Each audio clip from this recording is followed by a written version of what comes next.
యేసుక్రీస్తు నామములో మీ అందరికీ శుభములు. ఈరోజు మనము లూకా సువార్త నుండి ప్రశ్నలు మరియు సమాధానములు తెలుసుకుందాం. 1. యేసు కపెర్నహూములోనికి వచ్చినప్పుడు యూదుల పెద్దలను యేసు దగ్గరకు పంపినది ఎవరు?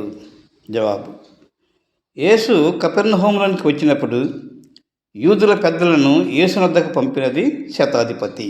2. శతాధిపతి యూదుల పెద్దలను యేసు దగ్గరకు ఎందుకు పంపారు? జవాబు: శతాధిపతి యేసుని గూర్చి విని యేసు వచ్చి చావసిద్ధమైన తన దాసుని స్వస్థపరచమని యేసుని వేడుకొనుటకు యూదుల పెద్దలను యేసు వద్దకు పంపారు. 3. యూదుల పెద్దలు శతాధిపతిని గూర్చి యేసుకు ఏమి చెప్పారు? జవాబు: యూదుల పెద్దలు యేసు వద్దకు వచ్చి, నీ వలన మేలు పొందుటకు శతాధిపతి యోగ్యుడు. అతడు మన జనులను ప్రేమించి మనకు సమాజ మందిరమును తానే కట్టించనని యేసుతో చెప్పి శతాధిపతి దాసుని స్వస్థపరచమని యేసుని బతిమాలుకొనెను. 4.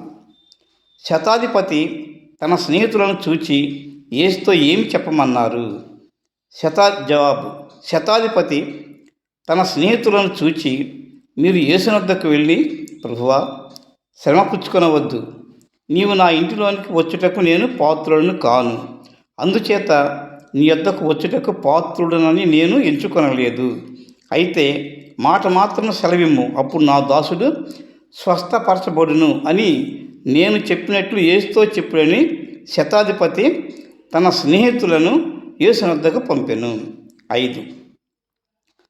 శతాధిపతి యొక్క స్నేహితులు చెప్పిన మాటలు విని యేసు ఆశ్చర్యపడి ఏమన్నారు?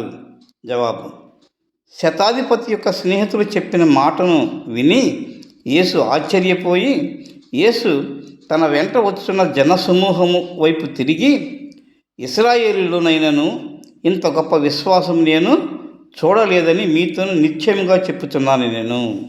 6. శతాధిపతి చేత పంపబడిన వారు ఇంటికి తిరిగి వచ్చి రోగి ఇంటి వద్ద ఏం చూసెను? జవాబు: శతాధిపతి చేత పంపబడిన వారు ఇంటికి తిరిగి వచ్చి ఆ రోగి అయిన దాసుడు స్వస్థుడై ఉండుట చూచెను. 7. శతాధిపతి దాసుని స్వస్థపరిచిన తరువాత యేసు ఎక్కడికి వెళ్ళెను? జవాబు: శతాధిపతి దాసుని స్వస్థపరిచిన తరువాత యేసు నాయిన్ అను ఒక ఊరికి వెళ్ళెను. ఈ వీడియో మీకు నచ్చినట్లయితే లైక్ చేయండి, షేర్ చేయండి, సబ్స్క్రైబ్ చేయండి, కామెంట్స్ రాయండి. Thank you.